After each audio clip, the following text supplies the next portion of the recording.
पूर्णमादाय पूर्णमेवावशिष्यते। ओम शांति शांति शांति। अभी तक हमने देखा, शुरू से देखें अगर, तो ये पहले बता दिया है कि ये सारा जगत जो है वो ईशावास्य है, यानी ईश्वर तत्व से ढका हुआ है। हमें कर्म करते ही शतायु होने की कामना रखनी है, लेकिन ये कर्म कैसे करें, उसके लिए ब्रह्म तत्व को जान लेना वो भी उतना ही आवश्यक है। और उसके बाद हमने देख लिया कि वो ब्रह्म तत्व को जानने की क्या है पद्धति, क्या है साधना, ये भी हमने देख लिया। अब देखिए, सत्य क्या है कि ईशावास्यम इदं सर्वम, ये सत्य पहले ही बता दिया है। ये सारा जो ब्रह्मांड है वो ईश्वर तत्व से ही व्याप्त है, उसी से ही आच्छादित है। और तेन त्यक्तेन भुंजिता, ये हमें पहले मंत्र में बताया। अब बात ये है, ये सत्य हमें कहाँ तक समझ में आता है? नहीं आता ना। इसलिए ये जो मंत्र है ये बड़ा महत्वपूर्ण है कि हमारी जो यहाँ की, यानी इस दुनिया में हम जो जीते हैं, जिस प्रकार का जीवन यापन करते हैं, हम कैसे करते हैं। ये है अगला मंत्र है, मंत्र 15वां। हिरण्मयेन पात्रेण सत्यस्य अपिहितं मुखम तत् त्वम। वहाँ तत्वम शब्द है, दिखता है वैसे, लेकिन वो तत्व नहीं है। तत् त्वम पूषण अपावण, हे पूषण तत्त्वम अपावण सत्य धर्माय रुष्टये। क्या बताया है कि सही बात तो यही है कि ईशावास्यमिदं सर्वम, फिर भी हमें उसका आकलन नहीं होता। हमें ये जो दिखता है कि ये दुनिया ही सही है और जो है इसी में हमें जीना है, जो भी करना है वो यही में करना है, इसी में करना है। तो ऐसा क्यों होता है? ये बतलाया है कि सत्यस्य मुखम हिरण्मयेन पात्रेण अपिहितम। सत्य तो वो है, लेकिन उस सत्य का मुख जो है ना, उस पे हिरण्मय पात्र है। हिरण्मय यानी सोने के समान चमकने वाला, जिसको हम क्या बोलते हैं, चमकदार, चाक चक्के जो होता है। तो ये ऐसा जो पात्र है, पात्र यानी अर्थात बर्तन, यानी बर्तन यानी मत समझिए, ढक्कन समझिए। तो हिरण्मयेन पात्रेण, ये चमकदार ढक्कन से सत्यस्य मुखम अपिहितम, सत्य का जो मुख है वो ढका हुआ है, अपिहित है। ठीक, मुख क्या होता है? मान लीजिए हमारे पास एक डब्बा है, हाँ, और डब्बे में ढक्कन है, तो डब्बे का मुख यानी यही ऊपर का है ना, और उससे जब हम देखेंगे तभी हमें उस डब्बे में क्या है वो दिखेगा ना। तो वो जो मुख है वही ढक दिया गया है। वो ढक्कन जो है वो बड़ा मोहक है, बड़ा लुभावना है, हिरण्मय है। जो दुनिया हमें दिखती है वो ऐसी ही है, हिरण्मय है। अब इसलिए ये प्रार्थना की है दूसरी पंक्ति में, हे पूषण। पूषण किसको बोलते हैं? आप अगर सूर्य नमस्कार करते हैं तो आपको मालूम होगा, ओम पूषणे नमः बोलते हैं हम। तो पूषण ये सूर्य का नाम है। यहाँ क्या बोला है? हे पूषण यानी हे सूर्यदेव, तत् अपावण, तत् यानी वो ढक्कन, क्या हिरण्मय पात्र बोला है ना, तो वो जो हिरण्मय ढक्कन है, वो जो चमकने वाला, बड़ा आकर्षक, बड़ा अच्छा वो है। अब होता क्या है, जो आकर्षक दिखता है हम उसी में हमारा मन लुभा जाता है, हम वही देखने लगते हैं, वाह कितना सुंदर है। अगर ढक्कन खोलो तब अंदर क्या है पता चलेगा, लेकिन हम ढक्कन ही नहीं खोलते, और ढक्कन ही इतना प्यारा लगता है हमें कि हम उसी को देखते रहते हैं, इसलिए वो हिरण्मय पात्र है। तो अब वो जो हिरणमय ढक्कन है, वो जो चमकने वाला पात्र है अपावरण, उसको तुम निकाल लो। कितना अच्छा बताया है। ये मैं नहीं निकाल सकता, मेरी क्षमता उतनी नहीं है। ये कौन बोल रहा है? साधक बोल रहा है। जो साधक साधना करना चाहता है उसका मन तो है सत्य जानने का, किंतु इस दुनिया में इस प्रकार का सब चाकचक्य है, इस प्रकार की जगमगाहट है, और इस जगमगाहट में वो सब भूल जाता है। तो इसलिए ये जो होता है ना, इस जगमगाहट को दूर करो। तत् त्वम हे पुषण अपावरण, हे सूरज तुम उस ढक्कन को दूर करो। क्यों करो? सत्य धर्माय दृष्टये, दृष्टये यानी दृष्टि के लिए, दृष्टि के लिए यानी मेरी नजर में वो आ जाए कि सत्य क्या है। जब तक ढक्कन नहीं खुलेगा, डिब्बे के अंदर क्या है हमें नहीं दिखेगा, और डिब्बे के अंदर सत्य है। सत्य कभी चमकता नहीं है ना, चमकता नहीं यानी है तो तेजस्वी, फिर क्यों नहीं चमकता? इसलिए कि चमकने के लिए वो कोई प्रयास ही नहीं करता। देखिए, कोई सुंदर ही है, उसका रूप अच्छा है और उसका स्वास्थ्य भी अच्छा है, तो अपने आप ही उसके होठ जो है ना गुलाबी रहेंगे। स्वास्थ्य भी अच्छा है, रूप भी अच्छा है। लेकिन वो यदि लिपस्टिक लगाती है तो दूसरे का ध्यान खींच लेती है। अब बताइए क्या है? ये लिपस्टिक सत्य नहीं है। सत्य तो है उसका सही का सौंदर्य जो उसके होठों में है। लेकिन होता ये है कि हम आकर्षित हो जाते हैं लिपस्टिक की ओर, और ये लिपस्टिक क्या है? हिरणमय पात्र है, कृत्रिमता, बनावटीपन, दिखावटीपन। अब हम सब दिखावटीपन में ही बहे जाते हैं। तो इसलिए हे पुषण, हे सूरज, सूरज को ही क्यों बोला है वो देखेंगे अभी, लेकिन हे सूरज तुम वो ढक्कन दूर करो जिससे कि सत्य धर्माय दृष्टये, जिससे कि हमारे नजर में सच क्या है वो आ जाए। क्यों? सत्य धर्माय चतुर्थी का उपयोग है, सत्य धर्म के लिए। सत्य धर्म का मतलब क्या? वही पहले वहां जाइए, कुर्वन्नेवेह कर्माणि, हमें कर्म करने हैं। वो कर्म कैसे हो? सत्य पर अधिष्ठित हो, सत्य का अधिष्ठान हो, और हम कर्म करते रहें। इसके लिए विवेचन हो चुका है कि इस कर्म कैसे होने चाहिए। फलाकांक्षा विरहित होने चाहिए, स्वार्थ विरहित होने चाहिए, दुनिया के लिए कुछ करने का उसमें आशय होना चाहिए। और ये सब त्यक्तेन भुंजीथा, पहले त्याग की भावना हो फिर भोग ले, त्याग पहले भोग बाद में। इस प्रकार से हम यदि कर्म करें, लेकिन वही है सत्य धर्म। लेकिन उस सत्य धर्म के प्रति हम उतने आकृष्ट नहीं होते जितने होते हैं कि हाँ भाई, अरे चलो ये करेंगे, आज ये कपड़ा पहनेंगे, आज ये पिक्चर देखेंगे। ये जो होता है, हम भोग के पीछे दौड़ते हैं। क्यों? क्योंकि हमें दृष्टि नहीं आती, यानी सही क्या है वो आंखों से ओझल हो जाता है। इसलिए बोला है कि सत्य धर्माय दृष्टये हे पुषण, तत्, तत् यानी वो ढक्कन, हिरणमय पात्र, अपावरण, अपावरण यानी दूर करो। ये तो हो गया शब्दशः। अब क्या बतलाया है? अब ये हिरणमय पात्र यानी क्या? इसी को शंकराचार्य माया कहते हैं। ये माया के कारण हमें सब यही सच लगता है, ठीक है।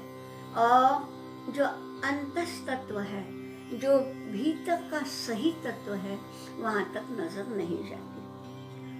और सत्य से मुखम अपीतम, अभी सत्य क्या है? तो शंकराचार्य कहते हैं कि वो आदित्य मंडल के भीतर जो है ना, नारायण आप वो सब मंत्र बोलते ही होंगे सूर्य नमस्कार के पहले, है ना, कि वो आदित्य मंडल के भीतर जो है नारायण, उसको पहले हम नमस्कार करते हैं। हम लोग उस मंत्र में नारायण बोलते हैं, शंकराचार्य उसी नारायण को ब्रह्म बोलते हैं। तो ठीक है, शब्द ही अलग है, आशय तो वही है। तो वो जो सही ब्रह्म है वो आदित्य मंडल में क्यों है? आदित्य यानी क्या? सूरज, ये तो जानते हैं हम। तो सूरज क्या है वस्तुतः? पोषण बोला है उसको। पोषण में पुष धातु है, पुष्टिकर है, वो पोषक तत्व देता है, एनर्जी देता है। हम सोच ही नहीं सकते कि सूरज नहीं होता तो हम कैसे जीते। आप देखिए, पोलर रीजन में जो रहते हैं 6 महीने उन्हें सूरज नहीं दिखता, तो वहां पर अच्छी सी ये है ही नहीं। बिल्कुल पोलर रीजन में तो मनुष्य बसती ही नहीं है, नहीं रह सकते हम, क्योंकि पोषण जो है, पोषक तत्व जो है वो आवश्यक है। तो परब्रह्म क्या है? वही तो पोषक है। सही माने में हम भूल जाते हैं, परंतु वही हमें पुष्टि देता है।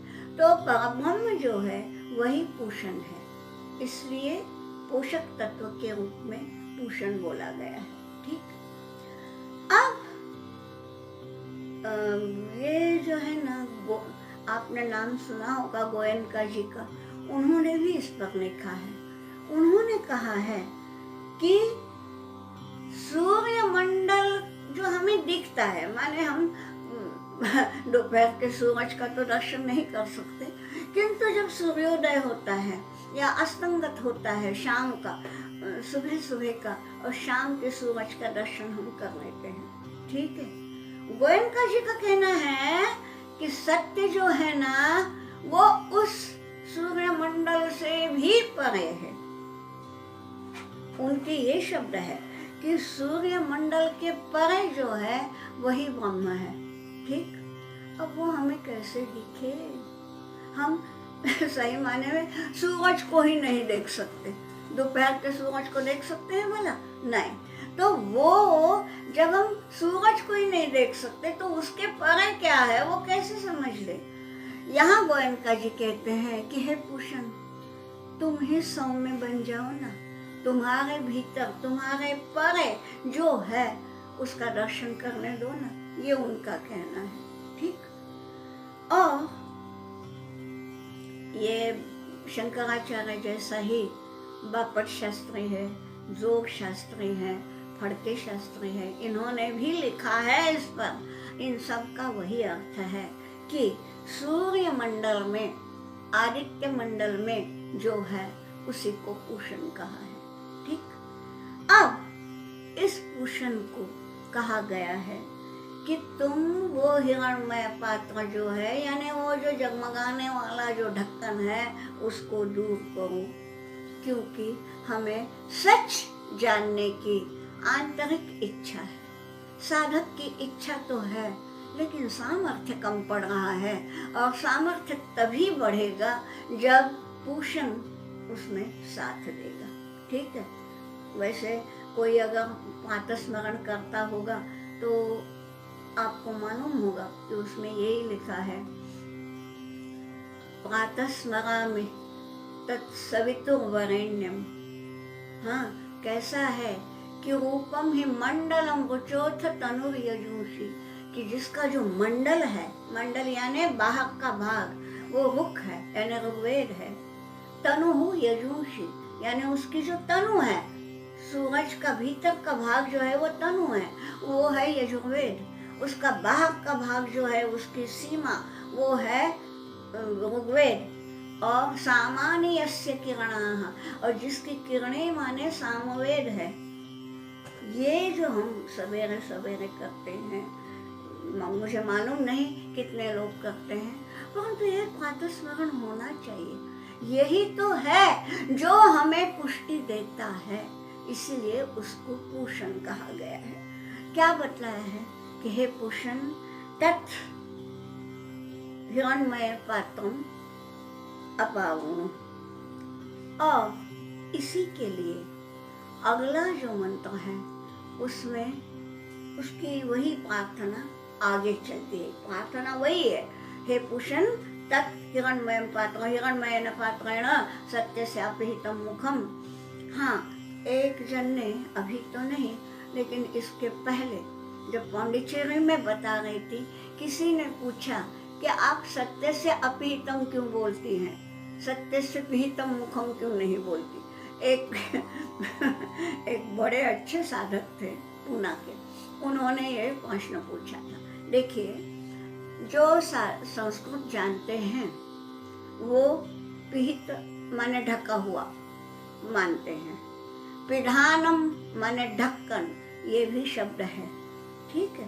वे जिन्होंने पूछा वो संस्कृत पढ़ाने वाले थे, इसलिए उन्होंने ये प्रश्न किया।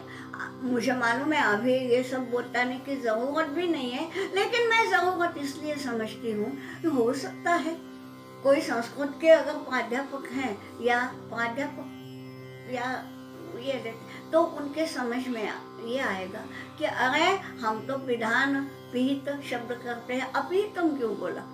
अ बोलने से नेगेशन होता है ना, तो सत्य से अपिहितम मुखम ऐसा उन्होंने लिया। अपिहितम माने क्या, जो ढका नहीं है। लेकिन देखिए, आप उस मंत्र को ठीक से देखिए, मंत्र क्या बोलता है, सत्यस्यापिहितम मुखम, स्या लिखा है ना, वो स्या में सत्यस्य अपिहितम यही है, स्य और अ मिलके स्या हुआ है, ठीक। अब इसका रहस्य क्या है, जो संस्कृत जानते हैं उनके लिए बता रही हूँ कि 22 उपसर्ग हैं, उनमें पी कोई उपसर्ग नहीं है, अपि है। 22 उपसर्गों में अगर आप जानते होंगे तो अपि शब्द है 22 उपसर्गों में, ठीक है। और जो अधिक जानना चाहेंगे उनके लिए बताऊं कि वष्टिभागोपसर्गयोः, ये है पाणिनि का सूत्र, उसके कारण अपि के अ का लोप होता है। तो जिसके लिए हम पिहित बोलते हैं, ठीक है, अ का लोप कर दिया। यहाँ का जो अ है वो नेगेशन नहीं है, ये भाषा पाणिनि के पूर्व की है, और इसलिए उन्होंने जो मूल उपसर्ग है अपि वही लिया है, अपि हितम, ठीक है। हितम यानी धा धातु है, ठीक है, धा का हित होता है, अपि हितम। मुझे मालूम है कि जिनको संस्कृत का इतना ये नहीं है उन्हें ये थोड़ा सा उबाऊ लगेगा, ये क्या बता रही है, लेकिन इसके लिए परीक्षा की गई थी, इसलिए मैं ये नैतिक दायित्व समझती हूँ कि यदि और किसी के मन, क्योंकि वो जो था पांडिचेरी में केवल 50 लोग थे सामने, 50 से भी कम थे, 48 ही थे, तो वो लोग सामने थे, उनके लिए तो ये हो गया समाधान, लेकिन और किसी के मन में आया तो, इसलिए ये बताना नैतिक दायित्व है कि अपिहितम यही है मूल। हम जो पिहित बोलते हैं वो पाणिनि के सूत्र के अनुसार हम अ का लोप करके बोलते हैं। आप भी सही हैं, लेकिन ये भी सही है, ठीक। हाँ, अब क्या, अब हम फिर से मंत्र की ओर आए। मंत्र क्या बोलता है कि जो सत्य का मुख ढका हुआ है वो तुम दूर करो। और इसके लिए अगला मंत्र है, पूषण एकर्षे यम सूर्य प्राजापत्य व्यूह अश्विन समूह तेजो यत्ते रूपम कल्याणतमं तत्ते पश्यामि यो असौ असौ पुरुषः सोऽहमस्मि।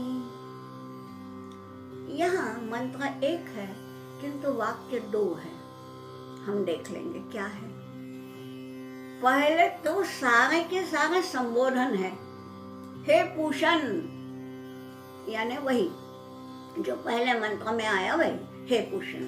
फिर क्या बोला है, एकर्षे, ये भी एक संबोधन है। एकर्ष यानी एक ऋषि, ऋषि का संबोधन होता है ऋषि। एक ऋषि क्यों बोला है कि अकेला ही विचरण करता है, ये भड़की शास्त्री जी का कहना है कि ये अकेला सूरज है जो ब्रह्मांड के एक नोक पर, ऊपर के एक बिंदु पर स्थित है, फिर भी 14 भुवनों को प्रकाशित करता है। अकेला ही। 14 भुवन कौन से? सप्त स्वर्ग, सप्त पाताल, ये सारे। तो सारे के सारे 14 भुवनों को प्रकाशित करने वाला ये एकमात्र है, और इसलिए उसको एकर्षी बोला है। और हे एकर्षे, ये संबोधन ही संबोधन है। तो अकेले विचरण करते हुए, अकेले ही सब प्रकाशित करते हुए, हे एकर्षे पूषण। और फिर बोला है हे यम। अब होता क्या है, हमारे दिमाग में यम यानी वही है मृत्यु देवता, दूसरे यम को हम जानते ही नहीं। अरे जानो ना, जिन्होंने योग सूत्र पढ़े हैं उसमें पहला ही है यम, फिर है नियम, है ना। यम यानी क्या?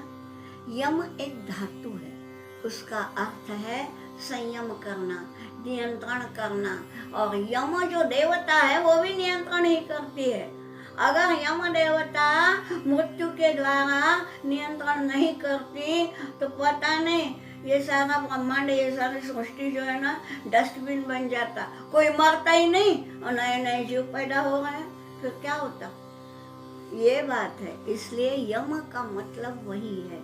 यहाँ सूरज को बोला है यम और संबोधन है, यानी हे सर्वनियंता, तुम सभी पर नियंत्रण रखते हो। और सही है, सूरज है इसीलिए हम सब नियंत्रित हैं। यानी सूरज नहीं होता, उसकी किरणें यदि सागर पर नहीं पड़ती तो भाप नहीं बनती, मेघ नहीं बनते, बारिश नहीं होती, अन्न नहीं होता, हम ही नहीं होते। यानी सबको नियंत्रित करने वाला कौन है? वो सूरज ही है। इसलिए उसको बोला है यम, ठीक, सबको नियंत्रण करने वाला। और फिर उसका नाम ही लिया है हे सूर्य, ठीक। हे पूषण, सबका पोषण करने वाले।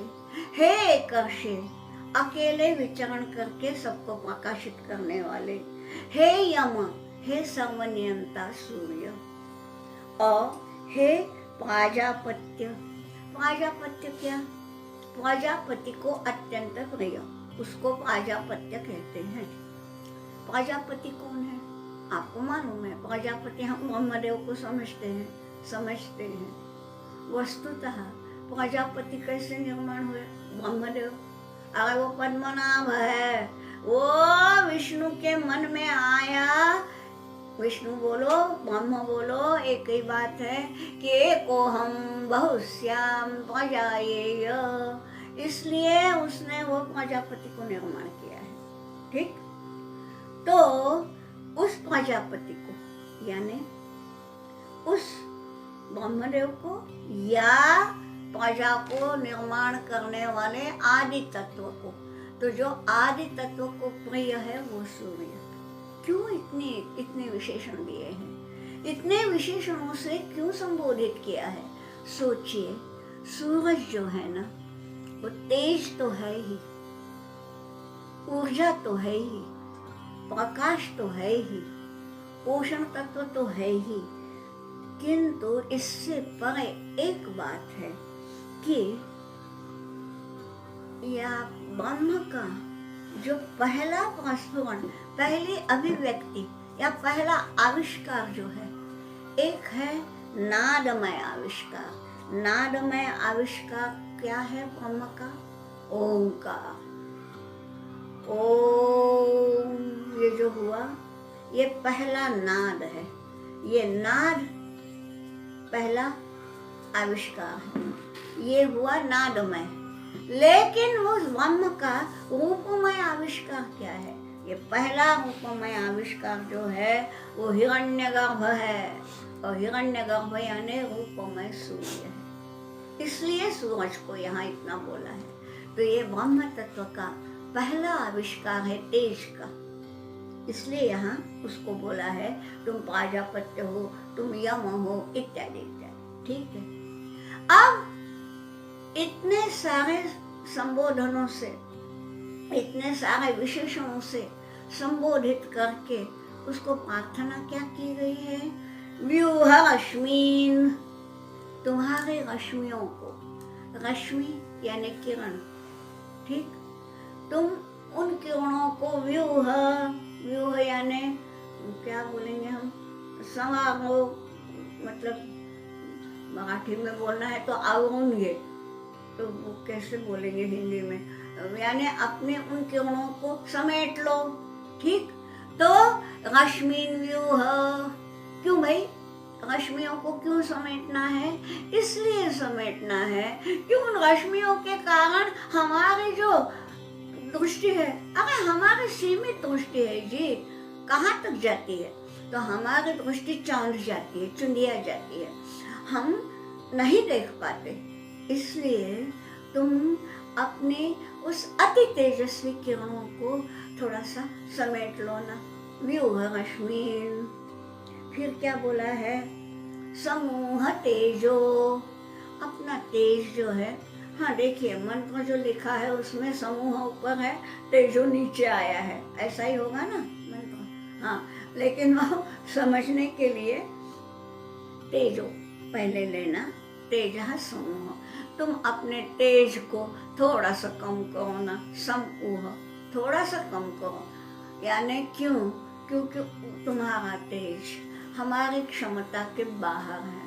हम, हे सूरज, तुम्हारे अति तेज के कारण दर्शन नहीं ले सकते सही सूरज का। हमारा सूरज का दर्शन यानी हम प्रातःकालीन देखते हैं, लेकिन या सांध्यकालीन, लेकिन होता क्या है, तब तो वो आता ही आता है, पूरी उसकी यही नहीं होती ना। जब वो जवान होता है तब तो हम देख ही नहीं पाते, तो इसलिए थोड़ा सा उसका कम करो। यहाँ तक एक वाक्य समाप्त है। ठीक है, क्या बतलाया है? हे सूर्य, वो सारा विशेषण लिख लो। हे सूरज, तुम अपनी रश्मियों को, अपनी किरणों को थोड़ा सा कम करो, थोड़ा सा समेट लो, अपना जो तेज है वो उतना कम करो कि मैं दर्शन ले सकूं। ठीक, फिर दूसरा जो वाक्य है वो उसके बाद का है, बाद का है, यानी ये हमें समझ लेना है, ये सब अंडरस्टूड है। क्या समझ में लेना है कि अब सूरज ने इस साधक की प्रार्थना स्वीकार की है, थोड़ा सा अपना तेज कम किया या साधक की नजर में अपना तेज दे दिया, उतनी क्षमता, उसकी क्षमता इतनी बढ़ाई कि वो उस तेज को देख सके। कुछ भी हो सकता है, दोनों ही संभावनाएं हैं। इसके बाद के बाकी शब्द उसके बाद के हैं। क्या है? यत्ते रूपम कल्याणतमं तत्ते पश्यामि। क्या सुंदर है कि हे सूरज, पश्यामि, मैं देख रहा हूँ, तत्पश्यामि, मैं वो देख रहा हूँ, यत्ते रूपम कल्याणतमं, जो तुम्हारा कल्याणतम रूप है। सब सारी पृथ्वी को, क्या एक पृथ्वी थोड़ी ही है, सारे के सारे ब्रह्मांड को, ब्रह्मांड का हित करने वाला, मंगल करने वाला, श्रेयस्कर, ऐसा जो तुम्हारा कल्याणतम, तम है शब्द यहाँ, तमप यानी ये सुपरलेटिव डिग्री है, इससे अधिक कल्याण कोई कर नहीं सकता। इतना तुम्हारा जो कल्याणमय रूप है, पश्यामि, अब मैं देख सकता हूँ, अब सूरज को देख सकता हूँ, माने क्या देख सकता हूँ? यही है, उस साधक को ब्रह्म का साक्षात्कार हुआ है, और उस समय जो मुंह से निकल गया कि हे सूरज, मैं तुम्हारा वो कल्याणतम रूप देख सकता हूँ। ठीक है, और उसके बाद क्या समझ में आता है कि यह असौ, यो वसा, ऐसा है ना, यह असौ, असौ, दो दफा असौ शब्द आया है। असौ एक जो है संस्कृत का एक सर्वनाम है, वो यह के लिए भी है, वह के लिए भी है। ठीक, तो जो वो वही यह है। कितनी देखिए यह माने जो, असौ माने वो, फिर दूसरा असौ माने ये। जो वो है ना, जो तुम्हारा, जो जिससे मेरे आंखें चकाचौंध हो जाती थी, मैं देख नहीं पा रहा था, वो जो तुम्हारा रूप है ना, वही तुम्हारा सौम्य रूप है। जो वो था वही ये है। ठीक, यो असौ, असौ तो ये कौन है? ये रूप यानी क्या है? वही साक्षात पुरुष है। अब पुरुष शब्द अब आप जानते ही हैं कि यहाँ स्त्री पुरुष से मतलब नहीं है। पुरुष तत्व है, प्रकृति और पुरुष, ये जो सांख्य दर्शन के तत्व है उसमें से ये पुरुष है। सांख्य दर्शन तो बाद में आया, लेकिन ये उपनिषद पहले आए हैं। पर उपनिषदों से ही सांख्य ने पुरुष शब्द लिया है। ये पुरुष माने वही जो निर्गुण निराकार, जो परम ब्रह्म तत्व है। ब्रह्म शब्द तो हमने बाद में दिया, सांख्य दर्शन ने पुरुष ही कहा है, क्योंकि ये पुरुष शब्द इनसे उपनिषदों से आया है। यहाँ ये बोला है यो असौ पुरुषः, जो वो तेजोमय, कल्याणमय, प्रकाशमय ये जो पुरुष है ना, सो अहम अस्मि, वही मैं हूँ। अब मैं यानी ये देह नहीं, देह को मैं नहीं कहता, मेरे भीतर भी वही तत्व विद्यमान है। ये कितना बड़ा साक्षात्कार है, देखिए। हर एक को ये नहीं होता, और इसलिए ईशावास्य उपनिषद जो है ना, इसको क्यों इतना महत्व है कितने? केवल 18 मंत्र है, लेकिन उन 18 मंत्रों में क्या नहीं है? सारा का सारा तत्व का जो जितना पूरा जगत है, वो सारा का सारा इसमें समेटा हुआ है। और इसलिए ये बतलाया है कि शुरुआत ईशावास्य उपनिषद से ही करना। तो सत्य वो है कि ईशावास्यमिदं सर्वम्, वो सत्य ढका था हिरण्मय पात्रों से। ठीक, अब वो हिरण्मय पात्र जो है उसी में हम अटक जाते थे। हे सूरज, सही तेज तुम दिखाओ तो ये ढक्कन निकल जाए। ढक्कन यानी ये भ्रांति है, ये माया है, जिसको माया यानी इल्यूजन, यानी हमारे मन में जो सही नहीं है उसको सही मानने की जो भावना, उसी को माया कहा है। तो इस माया को दूर करने के लिए, ये माया क्यों है? सूरज की किरणें है ना, वही तो है। वो किरणों के कारण ही तो हम नहीं देख पाते। तो तुम अपनी वो किरणें हटा लो, यानी क्या करो? माया भी तो ब्रह्म की ही शक्ति है। उस माया को दूर करो तो माया हट जाएगी, तो मुझे तुम्हारा जो सत्य, सौम्य, पोषक ऐसा तत्व है उसका दर्शन होगा। और बाद में ये भी साक्षात्कार होगा कि अरे वो जो तत्व है वही तो चैतन्य बन के, प्राण बन के वो मेरे भीतर है। मेरे भीतर जो है आत्मा, वही आत्मा तेरे भीतर है, तुम्हारे भीतर है, आपके भीतर है, सबके भीतर वही है। ये समझ में आना यानी संपूर्ण ज्ञान की प्राप्ति होना। अब आप बोलेंगे ये क्या है? ये समझ में आने से ज्ञान की प्राप्ति क्या होगी? अरे भाई, जब हम ये समझ में आएगा कि जो उसमें है वही मुझ में है, तो ये निश्चित रूप से होगा कि हमारे हाथ से कोई भी दुष्कर्म नहीं होगा। जिस कृत्य से मुझे दुख होगा, मेरे घर में चोरी होती है तो मैं दुखी होती हूँ ना, फिर ऐसा अगर है तो दूसरे के घर में चोरी करने से वो भी दुखी होगा, क्योंकि उसके भी भीतर वही तत्व है। ये समझ में आने से हमारे हाथ से कोई दुष्कर्म होगा ही नहीं। ये बात है, क्योंकि जो मुझ में है वही उसमें भी है। मैं भूख से तड़पूं तो व्याकुल हो जाती हूँ, मैं किसी को, दूसरे को भी भूख से तड़पता हुआ ना देखूं। कोई यदि भूखा है तो मैं अपने में से उसको कुछ दे दूं।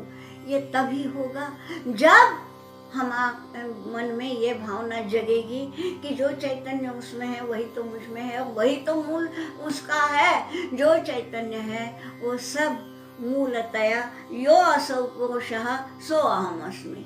जो वो पुरुष है वही मुझ में है, वही सब में है। ये जब समझ में आएगा तभी हमारे हाथों से अच्छा काम होगा, और फिर वहाँ जाएंगे हम। कुमन्ये वेह कर्माणि जिजीविषेक्षतम समाः।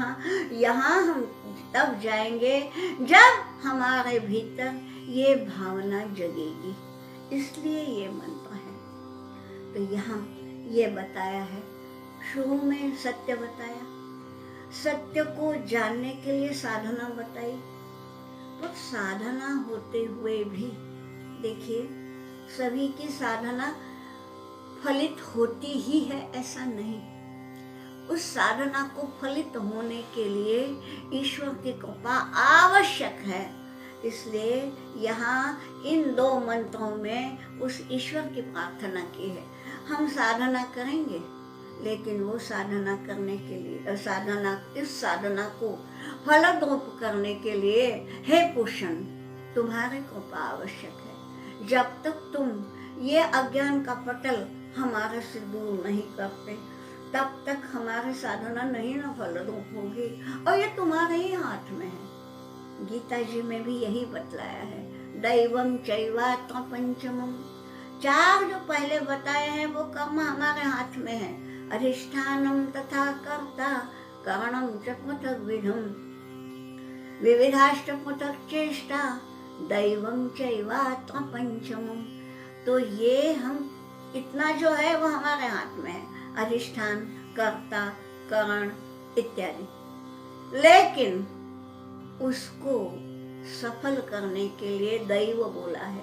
दैव यानी नसीब नहीं, दैव यानी तकदीर नहीं, दैव यानी देव, देवस्य भावः। तो देव की कृपा यानी भगवत कृपा। तो इसलिए यहाँ इन 2 मंत्रों में आदित्य की स्तुति की है, प्रार्थना की है, और उसको बोला है कि हमें यश दे दो। आज हम यही रुकते हैं। ओम पूर्णमदः पूर्णमिदं पूर्णात् पूर्णमुदच्यते पूर्णस्य पूर्णमादाय पूर्णमेवावशिष्यते। ओम शांति शांति शांति।